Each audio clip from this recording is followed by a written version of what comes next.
And welcome to episode number 2. This is 2 decades in the Texas Hill Country, and this is the first time we've done a podcast live here on Morse Ranch. And so I'm blessed today to bring in my good friend, and the reason I really came to Fredericksburg in the first place, and that's David Marwitz. And today we're going to talk a little bit about what Fredericksburg was like in 2000 and what's changed. And I think it's going to be an interesting discussion because that was a good point in the history of our little community where things really started to turn around. And so I've asked David today to kind of walk me through that history a little bit and for us to have a conversation. We're broadcasting live on Facebook and on YouTube. We're going to try to watch our comments. We're new at this technology, so we'll do the best we can.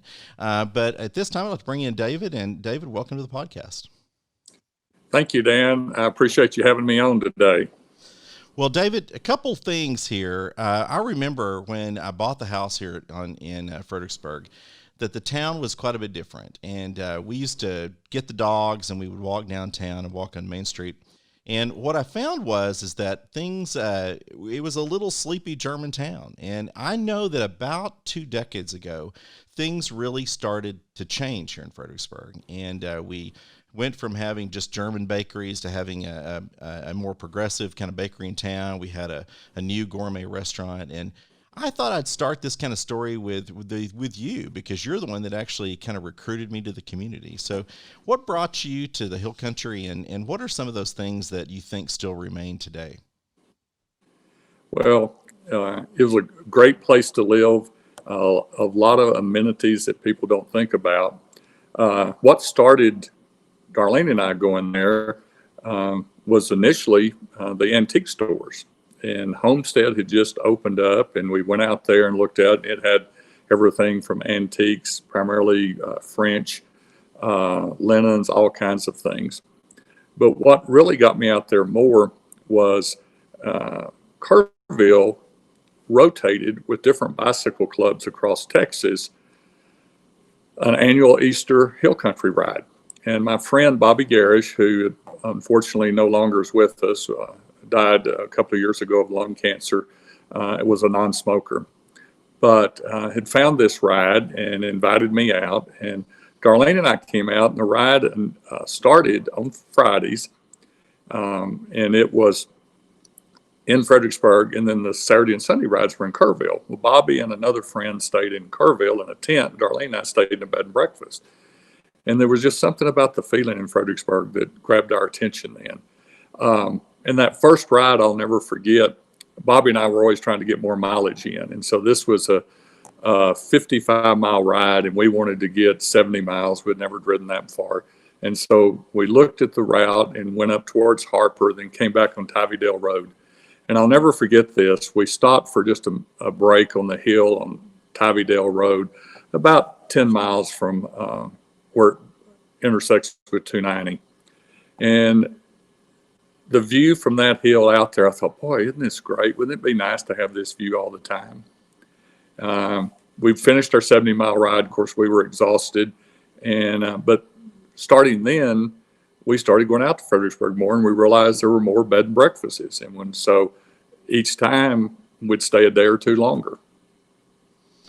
Well, David, I think what people may not know is that you actually saved my life, because at least during one of my divorces, we would walk downtown with the dog and we would sit on Main Street. And I was just remember at that time when in our community that you would go to downtown Fredericksburg, and at 5 o'clock, the sidewalks would just roll up. There was no one in downtown except for people that were kind of walking back to their bed and breakfasts. And I remember when I first moved here, there were probably about 200 bed and breakfasts, but there were only a few older hotels. And one of the things you and I used to do was to go down and we'd walk the dog. The dog would always want to swim in front of the courthouse. And we would look at couples, and one of the things that we'd always notice was you could always tell who was the happy couple, right? Somebody was either dragging their spouse along, or there were two people that looked like they were in love. And it was people came for the weekend to really kind of look at antiques and experience the Germantown. That's the kind of the first memory that I have of coming into town and knowing exactly kind of what that little small town, almost Andy Griffith feeling was really all about. But it started to change. And It, One of the things that changed was we started to see some new businesses. You want to talk a little bit about what you noticed about the changes that happened back in those days? well, what I really noticed, Dan, was on those walks, which I thoroughly enjoyed, and we had a yellow lab, Hannah, that was, you're right, would swim in the fountain at the courthouse. And the people would meet would want to stop and pet her, and we'd always ask where they were from, if they were visitors. And primarily at night on Main Street, it was visitors, not locals. But what I look back on now and remember, we used to complain about the loud pickups, the teenagers going up and down Main Street, and with their loud exhaust pipes, and it wasn't about the large number of cars or pickups or the tourists in town. It was just the loud numbers. But you could relax and kind of kick back, and then we started noticing some different stores come in, the restaurants, as you had mentioned earlier. Particularly the Navajo Grill. That was probably one of the first, what I considered upscale restaurants that had a hill country feel to it that came in. It's also the first time you could probably get a thick steak here. Yes. And also, I'll never forget, they had a fried oyster soup that was delicious. And I never had a fried oyster soup before. But one New Year's Eve, Darlene and I went there. And if you remember, it had a little side room that was added on. So half of the build of the side room was rock walls, and it got real cold that New Year's Eve. And of course, that's before everybody had, the propane heaters you put up and all that. And so they literally gave you Navajo blankets to wrap up in. And so we wrapped up in there, and I mentioned the Navajo soup, and they were out of it. And the owner found out I asked for it and went back and made some Navajo soup and brought it out to us. Fried oyster Navajo soup. It's interesting to try to set the stage for people, back in those days. And I think why people fell in love with Fredericksburg, 20 years ago, was the fact that it was really just a small town. And people have these visions of what a small town actually looks like. It's got businesses that are very active in the downtown. People actually shop. There's lots of, there's people park their cars at an angle, and it really was a very beautiful, small little town. And it had local businesses, and the local businesses had often been run by people who had lived here for generations. And in fact, I remember one of the things that I noticed when I first moved here was the fact that people still spoke German. So you would walk into certain businesses, and in fact, that still happens today, but albeit it's a lot less than it was back in those days. But people would actually talk German, and it was you were an outsider. I remember when I first moved here, I was an outsider, and I really wasn't sure that I knew all of the ropes that happened at the time. But one of the things I remember was going into Dietz's bakery in downtown Fredericksburg. And Dietz was known for selling kolaches. And I remember that I went into the bakery one morning, and I came in there at 10:30. I parked on Main Street, and they were out of kolaches. And I made the mistake of being a young, thought I was a local, and made a suggestion that maybe, all these people moving to town, maybe you should make more kolaches. And I was shut down pretty quick because they were going to make so many kolaches, and they were going to hang a sign on the door, and they were going to shut the door and move on down the road. And in fact, that mentality happened a lot here. Barbecue restaurants, local restaurants, if they sold their food out, they were done. They would hang up the shingle, and they weren't really open to taking a lot of suggestions from particularly new people moving to town. But about that time, we started to notice some new things happening. And the first one you mentioned was food. Navajo Grill opened downtown in a small little restaurant. Now it's actually moved to a bigger restaurant on the edge of town.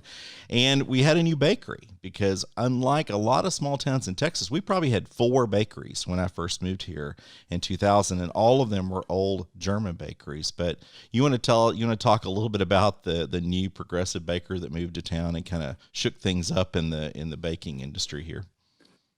It was interesting, Dan, because of those bakeries. You're right. Dietz was a landmark that necessarily customer service didn't apply to visitors in that store. And I remember, I think a lot of it helped you and I because we're originally from small towns. you from Iredell, me from Evan. And I had somebody tell me one time, said, "You don't seem like one of those people from Austin." But Rebecca Rather opened her Rather Sweet Bakery, and it was delicious food. She's written at least 2 cookbooks, maybe more, but I know 2 for sure that are wonderful. I don't cook, but I love reading cookbooks. And as you know, I don't travel, and I love reading travel books also. But this little bakery came in, and people would line up, and they would sell also. But what I thought was unusual was during the week, there was a table of 2 of locals that started going in there. And so you could come in and not only see some of the tourists, but you could see some of the locals, and you could visit with them.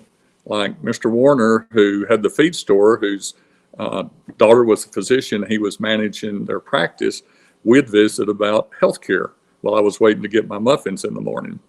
And I never will forget this. She had a bran muffin that Darlene asked me to pick up one morning. I thought, God, I don't want to eat bran muffin on a Saturday. And anyway, I got that along with blueberry, but I tried it, and oh my gosh, Rebecca even made bran muffins taste good. You know, David, the other thing that I think is really kind of shocking about Fredericksburg back in those days was that it could really compare to today, because just in the last 5 years, we've had an explosion in live music here. So much so that, you'll hear people grumbling downtown about things like noise ordinances and things of noise coming from Main Street. But honestly, back in 2000, the only really music or noise you ever heard at my house, which was about 4 blocks from downtown, happened to be maybe a polka, or you'd hear something coming from Marketplatz. But we really did not have a lot of live music. And if you wanted to listen to live music, you drove out to the Albert Ice House. And sometimes on a Friday and Saturday night, you could find a dance. And honestly, you can still do that today on some weekends. You go to Lukenbach. Everybody's heard of Lukenbach. But in Fredericksburg proper, there really wasn't a lot of live music. And in fact, I remember when my kids were little, it was always kind of a tradition here. We would drive down on Friday and we would go to Andy's, which is a local restaurant, kind of a local diner. It's not open for dinner anymore, but at that time it was, and we would go to they had a big salad bar, which, I don't know after COVID if that's going to disappear, but we'd go to the salad bar, and they had a live musician, and that, for me, that was the only live music that I remember in 2000. And today, there's probably 10 venues downtown that have live music. It was, Dan, that was some good times back then, and Catherine and Will enjoyed the salad bar, as we all did. But what I remember too was the seafood buffet, because I think everything was fried, but they had some like baked cod. I never did try it, of course. But the musician played real quiet music, so it wasn't loud. And it was, and as we would walk on Main Street, I told somebody one time the most questions, or the most asked question I got was, is there any live music? And why aren't the stores staying open later? And we said, well, that's what part of makes Fredericksburg unique and why you enjoy it. You come out here and look at the views and walk Main Street, stay in your bed and breakfast, and just have a good time, and you get away from the city. Not everybody appreciated that, though. No, they really didn't, and but things have certainly changed. I remember back in those days, there wasn't really a lot of places to stay except bed and breakfasts, and I had, honestly, my first bed and breakfast that I ever stayed in my life was here in Fredericksburg, and it happened to be about 3 blocks from where I eventually bought my little house, just 4 blocks north of Main Street there on Adams. And I remember going through the website Gaston House Schmidt. This was way before things like VRBO and Airbnbs. But you could go on, and I remember page after page after page of B&Bs. And, people would talk about muffins and breads in the morning and juice. And it was truly kind of a bed and breakfast experience. And we had a couple of hotels, but for the most part, people stayed in a B&B.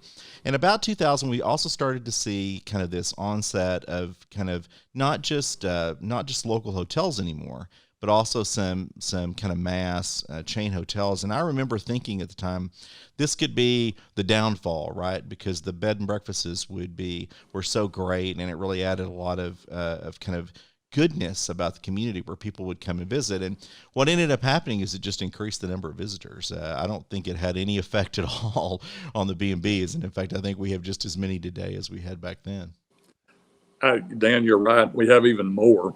What's unusual, I remember when they said there were 300 B&Bs in Gillespie County, and I thought, oh my God, they're empty most of the time. Well, they weren't. And then it kept growing, then 500. And I'm like you, I thought, well, it can't go any further than this. And the last time I heard, and this was a couple of years ago, that there were over 1,100 B&Bs in Gillespie County, and it was not unusual for all of them to be full. The other thing unique about Fredericksburg at that time period, also when we were there, Dan, was that there wasn't any chains. Other than the Dairy Queen, I can't think of another chain off the top of my head that was there, other than, of course, gasoline. And the other thing that Fredericksburg did that some places haven't done, the Visitors and Convention Bureau, which has done a great job in Fredericksburg, but in the historical district, they looked to the future and decided, this is what people come for, the beautiful architecture on Main Street, the B&Bs, in the historical district. And they put in an ordinance that, and I don't know exactly all the details of it, but if you had more than 3 businesses, you couldn't locate in the historical district unless in city council there was a waiver approval. But they allowed, if you were a local business that started there and expanded and had more than 3 or 4 stores, you could do that. So that downtown area has been protected, which I think is added to the huge growth that we've seen now, because you didn't have all these chain stores pop up and take away from that. Even with all the wineries and things out on 290 now, people still walk Main Street. Yeah, you hear a lot of a local urban gossip about the fact that, well, we're going to hold off this, hold off that. I don't know how much we've actually been successful in holding off urban progression, because certainly we have a Walmart and right. Yeah, we now have a Starbucks. But what's interesting about those is that but not in the historical district. Not in the historic district, and you're correct. All of them have been pushed toward the edge of town. And what's been great about it is that I'm not going to go so far, because I haven't done business consulting with these local businesses. But in reality, it seems like they're all busy. And in fact, I know for a fact we have at least 2 coffee shops downtown that are locally owned, and they're spectacular. And yes, both of them that I go to on a fairly regular basis. One of them almost all the time, which is Twisted Sister. But those coffee shops are busy, and in fact, even during this really weird year, with COVID-19, it's been they've stayed relatively busy, which you can argue the pros and cons of having all those people in a small town at a given time, given what's going on. But you're right. Things have really stayed, a little bit unchanged. I do think that some of the traditional kind of small town German flair maybe has seen a little bit of stretching, but it's still there. And in fact, I would say it's busier on Main Street now, and particularly after 5 o'clock. If I walk down Main Street, you're going to see hundreds of people in town after 5 o'clock listening to live music. Restaurants stay open later. There's local bars. There's karaoke. When we got a rock music bar in Fredericksburg, I thought, oh my goodness gracious, what's happening to downtown? But all of them have been successful, and they've catered to a lot of tourists, but certainly a little bit of a change. But then you'll walk another block and you'll turn into the door of a place like Doyles, which is a 5 and dime store here. And you're stepping back in time. It looks just like it did 20 years ago. In fact, I think the same people work there that worked there 20 years ago. And to me, it captures the spirit of what is Fredericksburg. It does, Dan. And one of the things where I noticed on the locals, and that I'm a little bit obsessive compulsive, that I tend to eat the same foods and sit at the same places. And Twisted Sisters was so nice because there's another regular that went in there that we sat at the same place. Now, I'll deny that I ever stood next to a table that was finishing up and stood right next to them so they would leave sooner. But with the visitors, they don't see that now. And they don't see, you would be in there as a local. I would go in there and write and return emails usually for an hour or two in the afternoon. And a lot of the locals would come in and we could talk about what things were going on. You'd see people. Dooley's, though, is still one of my favorite stores. I don't use shaving cream. I use shaving soap. And when I go to Fredericksburg, I get 3 bars of shaving soap from there. I know you remember the time we went in there and you wanted a cast iron skillet, 5 and dime store, and they had it. You go in there, they got dog supplies. But my favorite story about Dooley's, and I'll never forget this, is that Will and Catherine love going into Dooley's. And so one year at Christmas, I was trying to decide, what do you get for them? I'm not sure when they're going to be here and all this. And so I got each of them a $20 gift certificate at Dooley's. And it never registered on me what $20 in Dooley's meant. And when you told me how long it took to get that, I still laugh about it. Well, it took 3 trips to spend that much money, and we had to go to a specific register within the store because they only take cash and they don't take credit cards. My favorite Dooley story has to be the time that they were featured in the New York Times over having a certain kind of hair gel. And I'm going to get the facts all wrong here, and I'm sure somebody in town is going to point it out to me later. But they had like 200,000 orders or more. And they don't take credit cards, so they shipped them all, and they just told them to send the money after they got the product. And I'm pretty sure they received almost 100% of the money for all that product that was sent. So Dooley's clearly is a way of stepping back in time. So if you visit Fredericksburg today, it's going to look the same as it did 50 years ago. The other thing that's changed here, and I would say changed for the better, is that the food is both changed and stayed the same. And in fact, this blog is really about food, although we talk about lifestyle too. But I really learned to cook here in Fredericksburg, and part of that journey, that cooking journey with me, was having access to local things. And I remember the first time I ever cooked a steak over wood fire was here from a fire pit that was built by the Rohde brothers, which that family has been here for generations in Texas. And they didn't build those fire pits for some, visitor who bought a house and decided he was local. They built those for deer camps. Yes. That's one of the things that Dan, and one of the reasons I really enjoy your blog is because I don't cook. For those people that are listening, I'll tell them that I'm not just a freeloader, that I do wash the dishes and clean up the kitchen. And I get mad if people try to help in a way that's not appropriate, which means that not in the order in which I like doing it. But the Rohde brothers, when I went by there, they told me, said, well, deer hunting, this is what we wanted. And I still have the pit, but that hook on there was for a Dutch oven, but also for a fish fryer. They could swing, and it swung, so you could swing over the fire, fry fish on it, and had the grill. Now, I'm sure from a safety standpoint, swinging a cast iron thing full of hot oil. But my favorite, probably some of the most fun times I've had is with you cooking over wood like that. And the neighbor behind us was a EMT, and he told me this story later. But when we first got it, of course, we wanted to build a big fire, and he was downtown and saw smoke coming up and thought his house might be on fire, and he rushed over there, and we were out there cooking in the back. But one thing I can say about those nights, we always had plenty of food. No, we did. And one of the things the reason I always think that Fredericksburg really kind of taught me to cook was that on an impulse, you could do virtually anything here you wanted to food-wise. And it's gotten a lot better, even over the last 20 years. And I'll tell everyone kind of a really quick story. But one day I decided that I wanted to make a paella. And we have a great cooking store in town called Der Kuchenladen, and you can find them online. I don't know their website, but you can Google them. They're the only cooking supply store that we have in town. And it's in the old hospital building in downtown Fredericksburg. It's a phenomenal store, and the people are just amazing, and they have incredible utensils. And I bought a paella pan, and you know me, I was like, okay, I want the biggest one I can find, and so I bought this huge paella pan.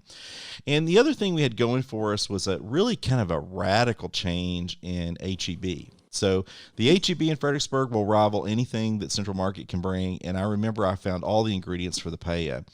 And then the Rohde brothers, I asked them, do you think I could cook a paella over that wood fire? And I think they pretty much told me I could cook anything over the wood fire. They weren't sure about a paella. But I made that paella, and I think the pan was somewhere in the neighborhood of about 3.5 or 4 feet across, David. And I remember I cooked that paella. It was absolutely beautiful. And it was so heavy and so hot we couldn't lift it off the fire. I remember, and so we ate it out over the fire. The other thing, Dan, that was before people took photos of food. And so we have no record of it. Which no, it was. The only record of is I still have the pan. Now, I haven't actually done a paella that large since that time. But the next time I'm in Fredericksburg, we should. Yeah, you should. The take-home message here is that you do, things have changed, and certainly, particularly in the food scene, now there's hundreds of places to go eat. I do always tell people that if you're going to come here on the weekend and you think you're going to go out to dinner, you better make reservations, because it is virtually impossible to get a seat at a restaurant on a weekend here without reservations. But, from a culinary standpoint, because of that somewhat difficulty in getting a reservation, it also really kind of pushed the need for me to learn to cook. And I think that the community has responded, because HEB, if I can literally walk in there and find everything from lobster to caviar to steaks and everything that I need. And we're also very blessed because we have a great butcher here, and the family, the Dutchman meat shop here in town has been here forever. And I still think even to this day they like to goof me around, because I go in there and want the biggest, thickest steak I can get. And one day I walked in there and they cut one about 4.5 inches thick that was 64 ounces.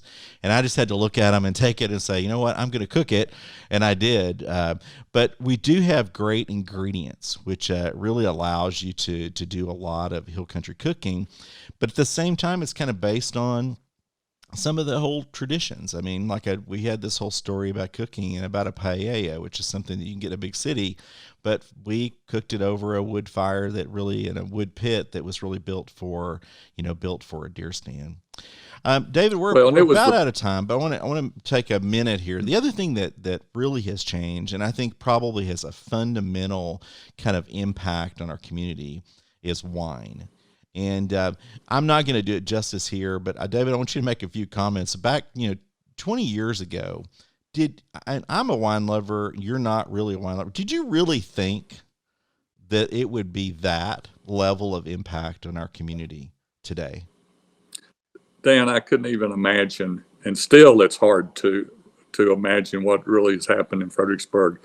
Dr. Becker had that winery there.